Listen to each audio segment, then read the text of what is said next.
Assalamualaikum warahmatullahi wabarakatuh. Perkenalkan, saya Vera Windasari Latukonsina. Saat ini saya tercatat sebagai mahasiswa PPG dalam jabatan kategori 1 gelombang kedua tahun 2022 pada Universitas BRI Madiun. Hari ini tanggal 12 Juni 2023 saya akan melaksanakan praktik pembelajaran dalam rangka penilaian uji kinerja di unit kerja saya SMA Negeri 1 Maluku Tengah, Kecamatan Banda, Kabupaten Maluku Tengah. Pada kesempatan kali ini saya akan menampilkan video pembelajaran di kelas 11 dengan materi sistem peredaran darah. Model pembelajaran yang akan saya terapkan adalah problem based learning. Selamat menyaksikan video saya. Wassalamualaikum warahmatullahi wabarakatuh. Assalamualaikum warahmatullahi wabarakatuh. Waalaikumsalam warahmatullahi wabarakatuh. Selamat pagi. Pagi. Gimana kabarnya hari ini? Alhamdulillah. Selamat pagi. Semangat. Pagi-pagi mesti Semangat. Kalau begitu saya mau cek dulu semangatnya. Biologi. Menyenangkan, semangat, luar biasa. Sebelum kita memulai pembelajaran, ada baiknya kita awali dulu dengan doa. Siapa yang mau berdoa? Ketua kelas. Ketua kelas. Silakan ketua kelas. Teman-teman, mari kita awali kegiatan pembelajaran kita di pagi hari ini dengan berdoa. Untuk itu, marilah kita berdoa menurut agama dan keyakinan kita masing-masing. Berdoa mulai. Bismillahirrahmanirrahim. Alhamdulillahirabbil alamin. Arrahmanirrahim. Maliki yaumiddin. Iyyaka na'budu wa iyyaka nasta'in. Ihdinas siratal mustaqim. Siratal ladzina an'amta 'alaihim ghairil maghdubi 'alaihim waladdallin. Semoga pembelajaran kita hari ini berjalan lancar.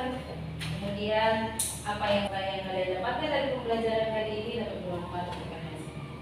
Kemudian saya akan mengecek dulu kehadiran kalian kali ini. 11 IPA 1 ya? Iya, Bu. Iya, 11 IPA 1. Siapa yang tidak hadir? Sekretarisnya mana? Iya, silakan. Sekretaris, siapa yang tidak hadir hari ini? Ada satu orang, Siapa? Hashim Abdul Ghani. Ada keterangan? Tidak ada di sana. Tidak ada keterangan. Ya, saya.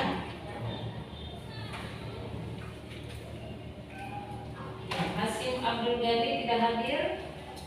Kalian boleh menyampaikan pembelajaran hari ini untuk dia ya. Selanjutnya silakan lihat di depan.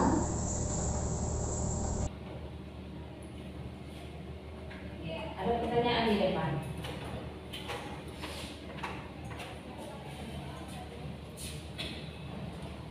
Pertanyaan yang pertama, apakah Anda telah mengetahui golongan darah Anda?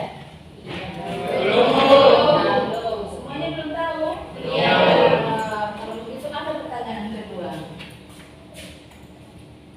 Ada yang tahu bagaimana caranya kita mengetahui golongan darah kita? Diambil sampel darah. Ambil sampel darahnya. Siapa yang punya tugas untuk mengecek golongan darah kita? Kesehatan. Kesehatan. Jadi kita harus kemana? Rumah sakit. Rumah sakit bisa. Laboratorium. Jadi, kalau kita ke sana, jadi kita darah kita diambil, kemudian diteteskan, kemudian di situ nanti kita akan mengetahui golongan darah kita itu apa. Ya, jadi yang punya tugasnya adalah tenaga kesehatan. Oke, pertanyaan yang ketiga. Apa manfaatnya kita mengetahui golongan darah kita?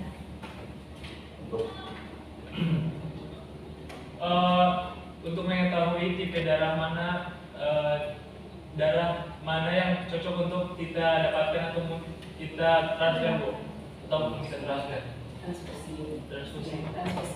Jadi sesuai jawabannya Ai bahwa Kalau kita sudah mengetahui golongan darah kita, maka kita bisa tahu golongan darah kita bisa di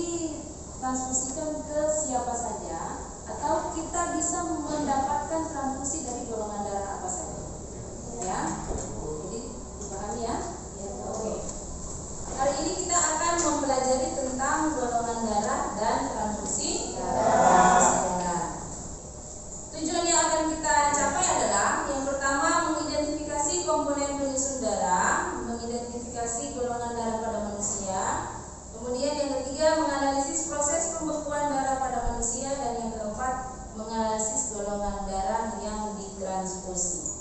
Oke? Di sini saya akan membagi kalian menjadi 4 kelompok. Jadi sesuai dengan tujuan tadi, masing-masing kelompok akan mendiskusikan materinya masing-masing. Silakan bagi kelompok menjadi 4 kelompok. Mau begitu saja atau bagaimana? Itu. Oke. 1, 2, 4, 3. 1, 2. Oke. Jadi silakan kelompok 1 di sini, kelompok 2 di sini, 3 dan 4.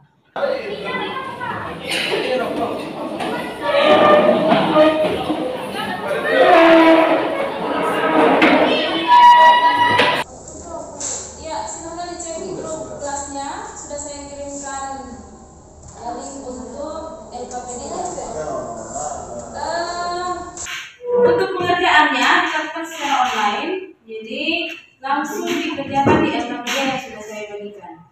Ya, jadi karena itu Java, jadi satu aja kalian punya banyak.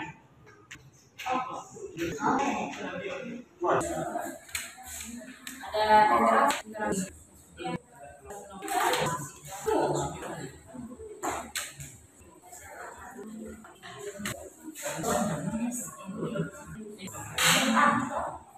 Sebelum kalian melakukan diskusi, di sini saya akan membagikan dulu sebuah video untuk kalian tonton.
Jadi ini ya, untuk jawabannya tadi bahwa kalau kita mengetahui golongan darah kita, berarti kita bisa tahu golongan darah apa yang bisa diberikan ke kita apabila kita mengalami perdarahan hebat, atau golongan darah kita bisa ditransfusikan ke golongan darah apa saja.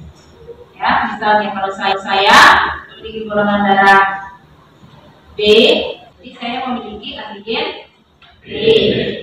Ya, saya beri waktu 15 menit untuk kalian berdiskusi. Silakan berinteraksi dengan teman untuk mengerjakan LKPD yang sudah dibagikan.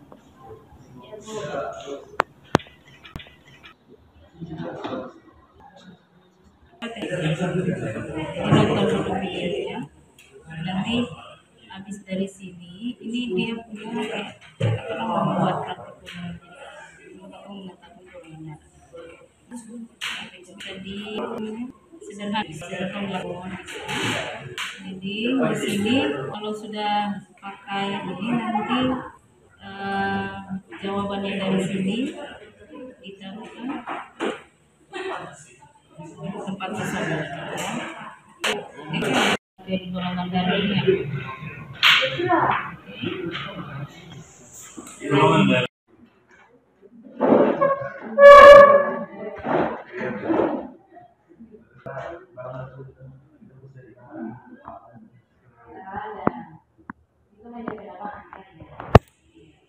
Jadi itu kan serba itu jadi nanti ada dibantu oleh siapa lagi baru kemudian AB itu hanya penamaan untuk atau bisa tahu oh ini dia yang golongan darah ini.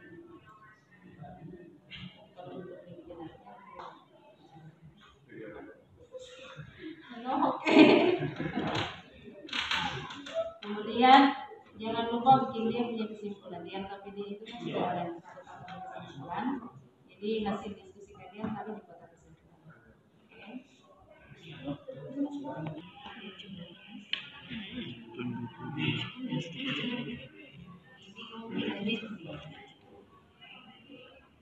Dari video tadi kita mempelajari tentang transfusi darah. Jadi nanti kesimpulan akhirnya adalah dari 3 angka yang atas. Oke, silakan.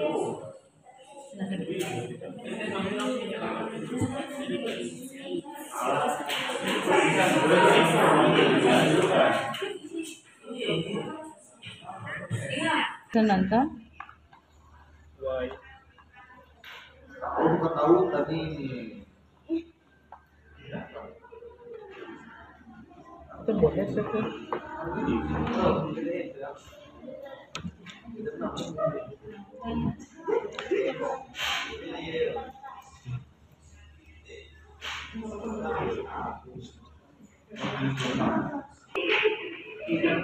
Yang pertama adalah plasma darah. Plasma darah tersusun atas 91,5% darah. Yang pertama, sel darah merah atau eritrosit. Sel darah merah atau yang sering disebut juga dengan eritrosit merupakan sel yang tampak atau berbentuk seperti donat dengan cekungan di tengahnya yang berwarna merah. Jelas? Jelas. Kalau darah merah itu ciri-cirinya bagaimana, kemudian komposisi itu seperti apa, kemudian plasma darah itu tersusun atas apa saja. Paham? Komponen, di mana salah satu komponen utamanya adalah trombosit atau keping darah, serta komponen-komponen lain yang akhirnya dihasilkan benang-benang fibrin untuk menutup luka. Proses ini dimulai dengan menempelnya trombosit pada permukaan darah yang kasar dan pecah, kemudian mengeluarkan suatu enzim namanya adalah trombokinase. Itu bisa tahu cara adil apa ini bisa tahu? Orang ini sudah jagokan. Oke, biar saya ngapain saya apa-apa. Yang penting dia tanda panahnya itu jelas mengarahnya kemana.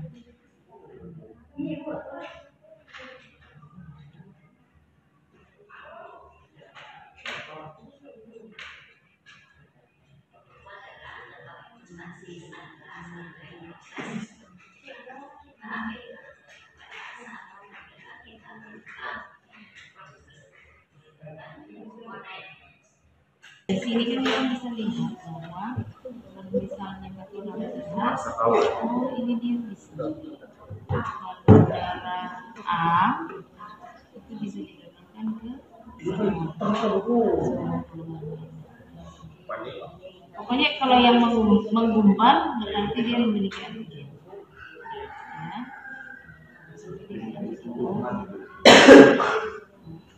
Dia bisa ini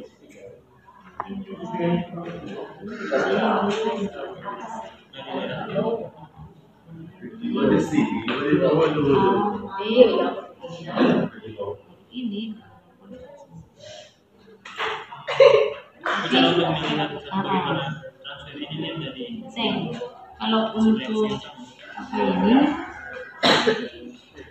golongan donor ini universal. Sedangkan penggumpalan darah itu kan juga ada vitamin K, bantuan vitamin K. Jadi kalau yang ada vitamin K, maka dia punya apa? Penggumpalan darah itu tidak akan terjadi. Itu dia mengubah apa menjadi apa? Vitamin K. Jadi dibantu ion kalsium, dibantu ion kalsium yang akan mengubah trombokinase menjadi tromboblastosis. Bisa kita mulai presentasinya? Bisa ya? Oke, kita mulai dari kelompok pertama, maju. Siap? Siap. Silakan. Assalamualaikum warahmatullahi wabarakatuh. Waalaikumsalam warahmatullahi wabarakatuh. Selamat pagi semuanya. Jadi kami dari kelompok 1 akan mempresentasikan LKPD yang telah kami buat, yaitu tentang komponen penyusun sel darah. Seperti yang dilihat dari teman-teman yang lain, pada gambar sini terdapat komponen-komponen penyusun darah, di mana dalamnya terdapat ada sel darah merah, terus pada pembuluh darah, terus ada sel darah putih, plasma darah, dan juga trombosit. Nah, sel darah merah ini bentuknya seperti donat yang tidak memiliki lubangnya. Terusnya ada sel darah putih, yang dimana dia bentuknya bulat dan tidak beraturan. Bentuknya tidak beraturan tadi. Kemudian pada plasma darah itu warnanya kekuningan, seperti cairan-cairan yang seperti ini. Selanjutnya ada trombosit yang bentuknya bulat panjang ataupun oval dan tidak memiliki warna. Kemudian fungsi-fungsi dari komponen darah tersebut yaitu pertama itu sel darah merah. Jadi sel darah merah ini berfungsi untuk membantu mengalirkan oksigen dari paru-paru ke seluruh tubuh dan kemudian mengembalikan karbon dioksida dari tubuh ke paru-paru sehingga dapat dihembuskan.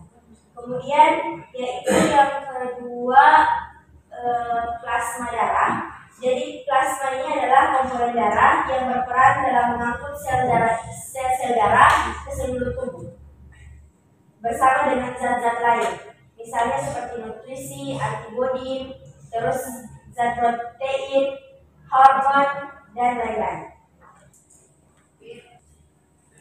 Pertanyaan dari kelompok lain, Izin bertanya. Izin bertanya untuk kelompok 1. Saya ingin bertanya mengenai tadi disebutkan bahwa yang bertugas untuk mengangkut darah adalah plasma darah. Apa sih hubungannya dengan hemoglobin? Terima kasih. Jadi saya akan menjawab pertanyaan dari Bahri. Jadi plasma darah ini bertugas mengedarkan darah ke seluruh tubuh, yang dimana termasuk juga dengan sel darah merah, yang dimana dalam sel darah merah itu terdapat hemoglobin yang mengikat oksigen. Apakah masih kurang jelas? Tidak sempurna. Terima kasih. Apakah masih ada pertanyaan lagi atau kurang jelas? Tidak. Jika tidak ada, kalau ada kesalahan kami mohon maaf. Wabillahi taufiq wal hidayah.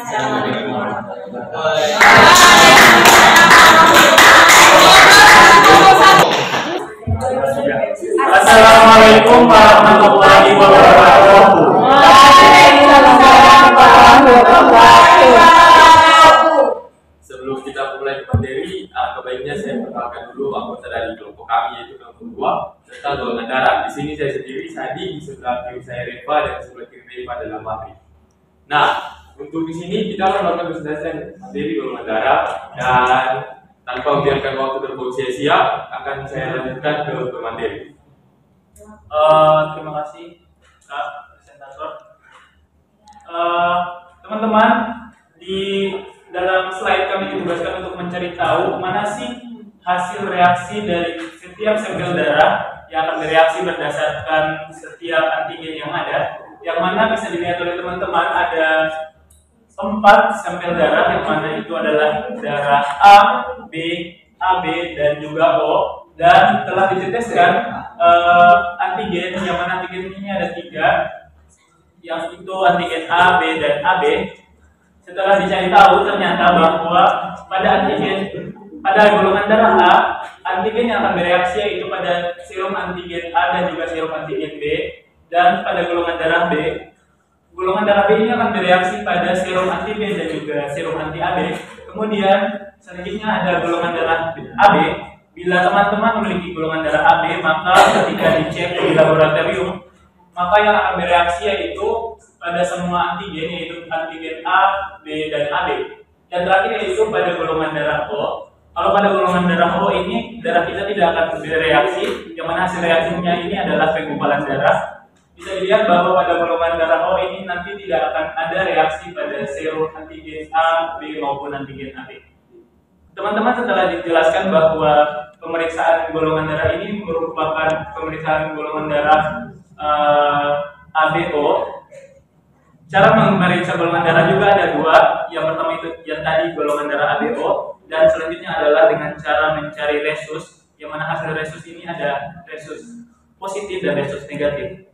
Faktor resus adalah antigen atau protein yang ada di permukaan sel darah merah. Dalam sistem ini, golongan darah terbagi menjadi resus positif atau resus negatif. Jika sel darah merah memiliki faktor RH, golongan darah Anda adalah RH positif.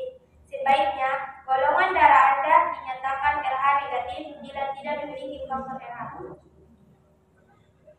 Nah, tadi adalah penjelasan tentang golongan darah dari kedua teman saya. Karena di sini materi sudah disampaikan, kita akan buka lanjut ke sesi selanjutnya. Cuman sesi ini menjadi sesi yang sangat ditunggu, yaitu sesi pertanyaan. Jadi untuk kelompok yang bertanya, saya persilahkan. Saya dari awalnya sebelum presentasi saya sudah ikut tentang penamaan golongan darah. Kebetulan kelompok 2 dengan materi golongan darah, saya bertanya, apakah penamaan golongan darah itu sudah kebetulan atau ada alasannya? Gitu. Terima kasih. Kenapa harus A, B, dan O, tidak A, B, C, dan lain? Terima kasih. Tanya dari teman kita, Faruk, akan langsung saya jawab sendiri. Dari penamaan itu hanya secara kebetulan. Salah, bercanda. Sebelum dikelola penamaan ini, pada zaman dulu sering terjadi orang mati karena transfusi darah, di mana mereka ditransfusikan darah, di mana darah itu salah. Maka dari itu, pada zaman Sunda atau orang pertama yang berhasil melakukan transfusi darah dari manusia ke manusia pada tahun 1818. Akhirnya, pada tahun 1900 kalian bisa melakukan percobaan pada darah manusia. Bahkan menemukan bahwa ternyata campuran darah dari sama manusia juga bisa menyebabkan penggumpalan. Penggumpalan inilah yang membuat transfusi darah gagal. Nah, setelah melakukan percobaan lanjutan di tahun 1901, bakal menggolongkan darah menjadi 3, yaitu tipe A, B, dan tipe C. Akhirnya, pada tahun 1910, David CRISPR dan Emil Benetton, dua ilmuwan asal Polandia dan Jerman memutuskan untuk memberi nama untuk tiap golongan darah yang sudah ditemukan. Yang pertama, tipe A. Tipe A dinamai golongan darah A karena mengandung aglutinogen A. Nama aglutinogennya sendiri berasal dari abjad pertama Yunani, yaitu alpha. Yang kedua, tipe B. Tipe dinamai tipe B karena mengandung aglutinogen B. Nama aglutinogennya sendiri berasal dari abjad kedua Yunani, yaitu beta. Yang ketiga, tipe C dinamai golongan darah O 0 atau 0 karena tidak mengandung aglutinogen apapun. Nama segolongan ini adalah 0 atau yang berarti, tapi dalam perkembangannya dinamai 0 untuk mempermudah penyebutannya. Yang ketiga, tipe yang belum dinamai ditemukan oleh kedua pemeriksa pakar dinamai golongan darah AB karena mengandung baik aglutinogen A maupun aglutinogen B. Jadi jelas ya. Assalamualaikum warahmatullahi wabarakatuh.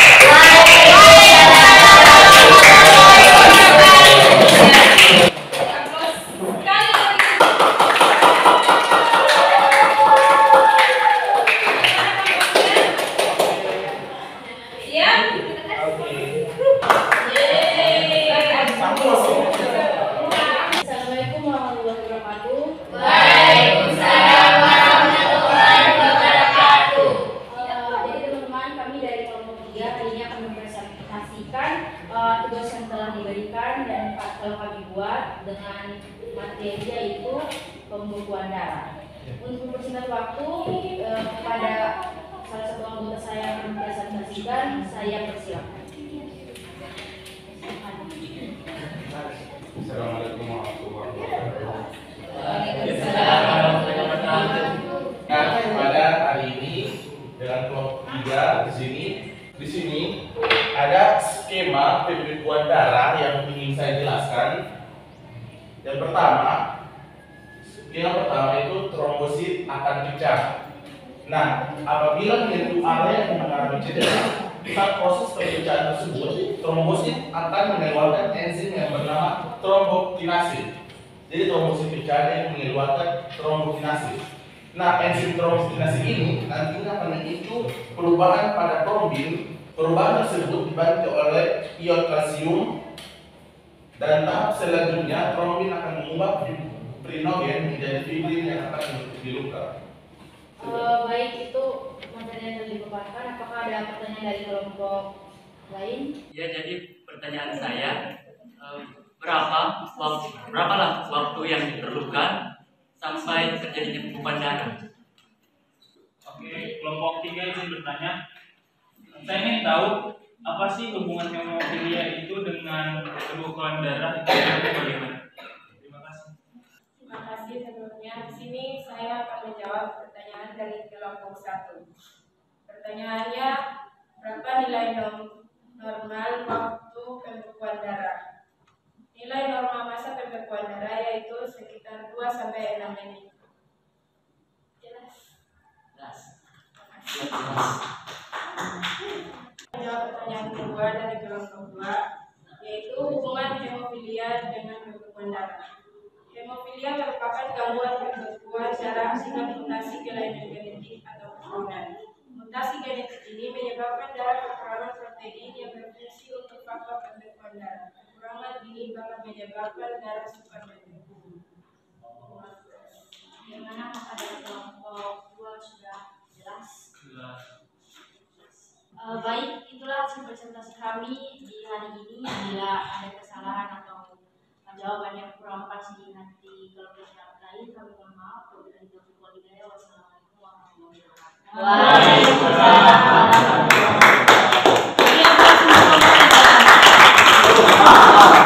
Assalamualaikum warahmatullahi wabarakatuh. Waalaikumsalam warahmatullahi wabarakatuh. Teman-teman, kami dari kelas 4 ingin mempresentasikan materi yang telah diberikan oleh Ibu tentang transfusi darah. Kepada materi pertama, saya persilakan. Oke teman-teman, di sini kalian bisa lihat ada skema transfusi darah. Ini lihatnya di bawah ya. Iya. Golongan darah A bisa didonorkan ke golongan darah A dan AB, tapi tidak bisa didonorkan ke golongan darah B dan O. Itu lihat tanda ya. Sedangkan golongan darah B tidak bisa didonorkan ke golongan darah A, hanya bisa di golongan darah B dan AB, maupun O itu tidak bisa ya. Ya. Sedangkan golongan darah B tidak bisa ditransfusikan ke golongan darah mau apapun kecuali golongan darah AB. Sedangkan golongan darah O bisa ditransfusikan ke semua golongan darah. Sekian. Yang harus kalian ketahui, transfusi darah adalah prosedur untuk menyalurkan darah kepada orang yang membutuhkannya. Misalnya yang mengalami pendarahan hebat atau menderita kurang darah atau anemia. Komponen darah yang diberikan bisa seluruhnya atau sebagian, seperti trombosit atau plasma. Transfusi darah diutamakan pada pasien yang mengalami pendarahan akibat cedera, komplikasi operasi besar, atau penyakit kritis. Darah akan diberikan melalui infus di lengan. Peringatan dan larang transfusi darah yaitu tidak ada larangan khusus pada transfusi darah, akan tetapi dokter akan memberikan transfusi darah dengan hati-hati pasien gagal jantung, penumpukan cairan di paru atau lima paru, pernah mengalami alergi parah dan monotromatosis. Dari materi tadi, apakah ada yang ingin bertanya? Saya jadi dari yang tadi sudah dijelaskan bahwa ada pendonor yang ada resipien yang tidak bisa menerima donor darah dari golongan darah tertentu. Jadi pertanyaan saya adalah bagaimana jika resipien menerima transfusi darah dari darah yang tidak cocok, darah yang salah. Jadi saya ingin menjawab pertanyaan dari saudara Alia Badila, yaitu kesalahan saat transfusi darah juga dapat menyebabkan sel darah putih yang terkandung dalam darah yang ditransfusikan menyerang sistem kekebalan tubuh penerima donor yang lemah. Hal ini menyebabkan timbulnya GVHD. Reaksi ini mengakibatkan gangguan serius pada sistem peredaran darah pasien. Terima kasih. Awalnya para peneliti itu kesulitan untuk memberi nama pada golongan darah. Jadi dengan adanya penelitian tertentu, maka si peneliti ini mengambil jalan pintas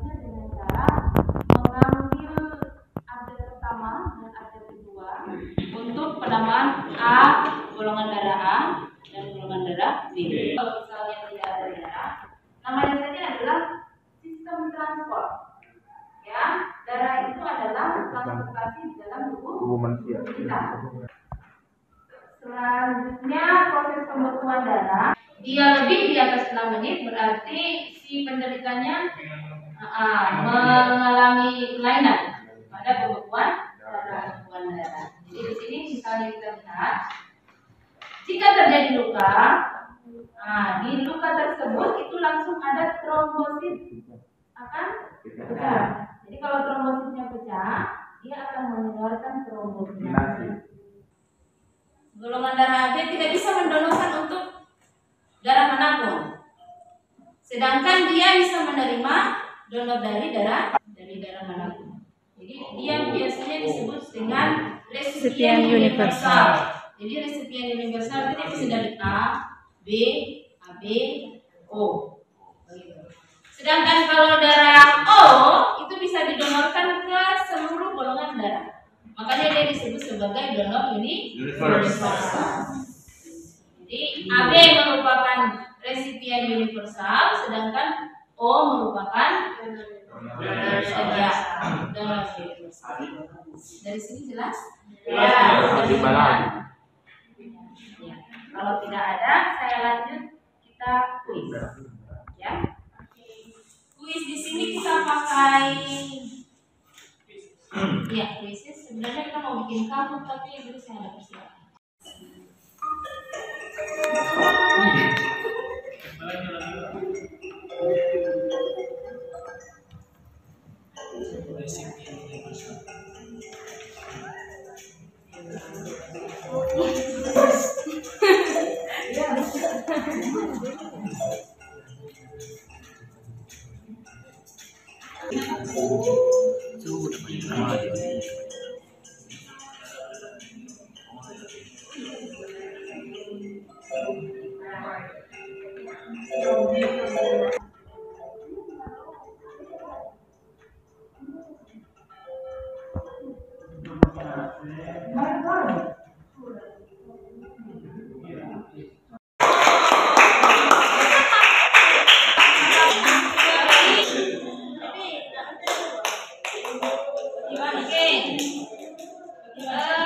Kita sudah ada di penghujung pembelajaran kita.